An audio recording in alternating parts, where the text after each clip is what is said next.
স্বাগত জানিয়ে আমি আজকের ভিডিও শুরু করছি। আজকে আমি বানাচ্ছি পমফ্রেট ফ্রাই।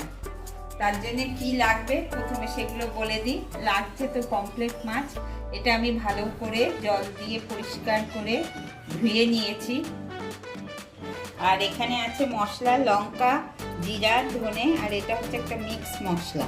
আর এখানে লেবুর রস, আর এটা আদা রসুনের পেস্ট, নুন, হলুদ, লঙ্কা পাউডার, আর এটা আছে চালের গুঁড়ো। এখন আমি মাছটার মধ্যে অল্প নুন মাখিয়ে দেব। আর এই মশলাটা যে আছে, এই মশলাটা আমি এই লেবুর রসের মধ্যে দিয়ে দেবো। আদা রসুনটাও এর মধ্যে দিয়ে দেবো। দিয়ে আমি এটা ভালো করে একটু পেস্ট বানিয়ে নেব। তারপর এর মধ্যে একটু হলুদ যাবে, তার গায়ে আমি ভালো করে লাগিয়ে দেবো। প্রথমে নুনটা মাখিয়ে নিই। এখানে চিড়ে চিড়ে দিয়েছি, এর ভিতরে মশলাটা ঢুকবে। এই মশলাটা আমি এই মাছের গায়ে ভালো করে লাগিয়ে দেবো। এখানে পেটটা আছে, পেটের ভিতরে একটু দিয়ে দেবো। এই পাশটা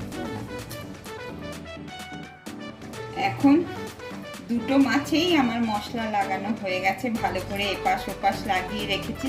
এখন আমি এটা ফ্রিজে 10 মিনিট রেখে দেবো। তারপরে আমি ম্যারিনেট করে 10 মিনিট হয়ে গেছে। এখন এই চালের গুঁড়োটার মধ্যে আমি একটু নুন মিশিয়ে দেবো, লঙ্কার গুঁড়ো দিয়ে ভালো করে একটু মিশিয়ে দিলাম। তাওয়াটা বসিয়ে দিলাম, তাওয়াটা গরম হোক। আটার মধ্যে আমি তেল দিলাম, অল্পই তেল দিলাম, এটা গরম হোক। এইভাবে চালের গুঁড়োর মধ্যে এটাকে র্যাপ করে নেব।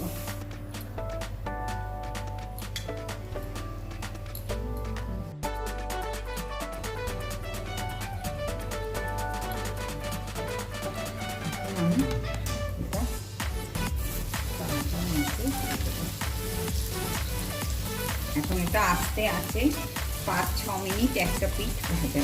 আমার 6 মিনিট হয়ে গেছে, আমি স্লো আঁচে বসিয়ে রেখেছিলাম।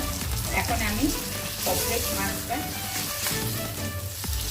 আস্তে করে মিশিয়ে দিই। এখন ওই পাশটাও আমার ভাজা হবে, আস্তে আস্তে আঁচে। আর একটু আমি তেল দিয়ে দিই। এখন ওই পাশটাও 6 মিনিট ভাজা হবে, আস্তে আস্তে, তবে সুন্দর ভিতর থেকে একদম ভালো মতো হবে। এই পাশটাও 6 মিনিট হয়ে গেছে। এখন আমি গ্যাসটা বন্ধ করে দিলাম। আমার পমফ্রেট মাছ ফ্রাই হয়ে গেছে। এখন আমি নামিয়ে দেখাচ্ছি, প্লেটে ঢেলে নিচ্ছি। প্লেটটা সাজিয়ে রেখেছি। এইভাবে আমার রেডি হয়ে গেল পমফ্রেট ফ্রাই। আপনারা এইভাবে ঘরে বানিয়ে খাবেন। আর ভিডিওটা ভালো লেগে থাকলে প্লিজ আপনারা লাইক, শেয়ার, কমেন্ট, সাবস্ক্রাইব করবেন। আমার পাশে